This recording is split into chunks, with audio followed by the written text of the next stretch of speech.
Lo udah kerja keras sebagai kuda, punya IPK cum laude, baca puluhan buku bisnis, tapi saldo rekening lu tiap akhir bulan selalu mengenaskan? Jangan bohong sama gua. Gua tahu lu capek. Lu merasa dikhianati sama sistem pendidikan yang selama ini ngejanjiin kalau lu pintar, lu otomatis bakal sukses dan kaya raya. Tapi nyatanya, nol besar. Faktanya, studi dari Ohio State University membuktikan kalau korelasi antara IQ tinggi dan kekayaan bersih itu hampir mendekati nol. Orang dengan IQ di atas 130 punya peluang mengalami masalah finansial yang sama besarnya dengan orang ber-IQ rata-rata. Lu tidak miskin karena bodoh, bro. Lu miskin karena pola berpikirmu yang salah selama ini tanpa lu sadari. Kenapa polanya bisa sekacau ini? Mau tahu jawabannya? Jangan kemana-mana, tonton sampai habis. Dan kalau video ini ngena, share ke satu orang yang butuh dengar ini hari ini. Komen satu kata yang paling menggambarkan kondisi finansialmu sekarang. Gue baca semua komentar. Oke, mari kita mulai. Tapi sebelumnya, intro dulu.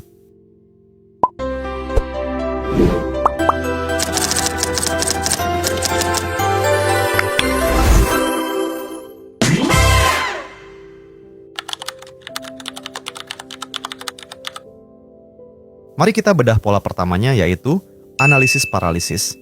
Orang pintar itu otaknya didesain untuk memetakan semua kemungkinan skenario buruk. Sebelum mulai bisnis, si pintar bakal mikir terlalu rumit.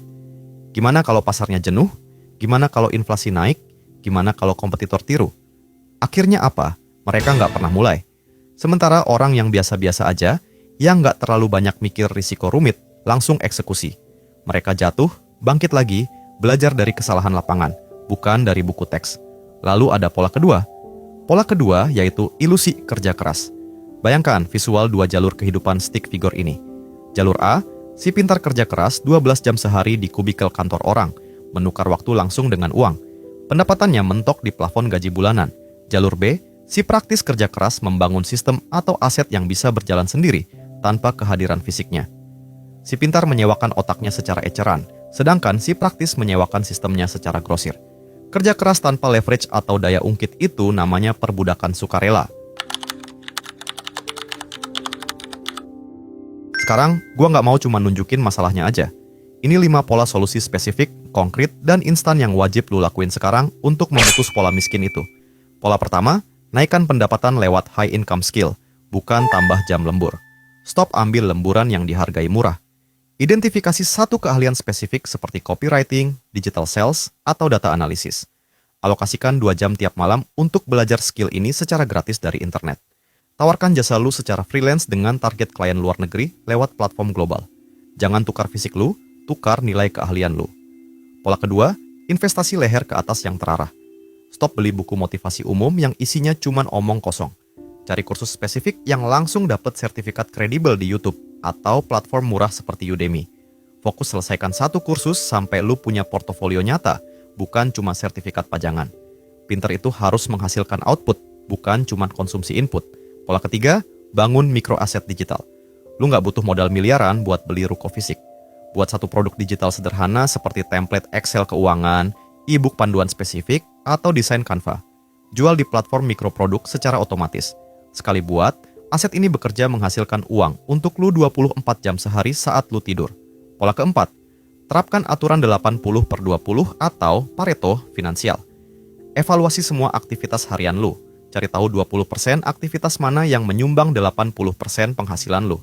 Delegasikan atau eliminasi sisa 80% aktivitas nggak penting yang cuma bikin lu kelihatan sibuk, tapi nggak produktif secara finansial.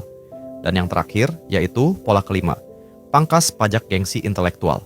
Stop beli barang-barang premium cuman untuk kelihatan pintar atau sukses di mata kolega atau mantan lu. Alokasikan minimal 30% dari penghasilan langsung ke instrumen investasi pasif sebelum lu pakai buat jajan. Jangan sisakan uang untuk investasi, tapi investasikan dulu, baru sisakan untuk belanja. Gua harap lu sadar sekarang.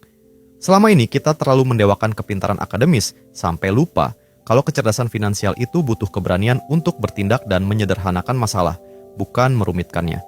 Orang pintar seringkali kalah bukan karena mereka kurang tahu, tapi karena mereka tahu terlalu banyak hal yang salah dan takut mengambil langkah pertama yang kotor dan tidak sempurna. Mulai hari ini, tantangan konkret buat lo. Tulis satu keahlian spesifik yang mau lo pelajari dalam 30 hari ke depan di kolom komentar bawah. Ingat, satu pola kecil untuk versi terbaikmu. Ya, kalau video ini ngena, Share ke satu orang yang butuh dengar ini hari ini. Komen satu kata yang paling menggambarkan kondisi finansialmu sekarang. Gua baca semua komentar.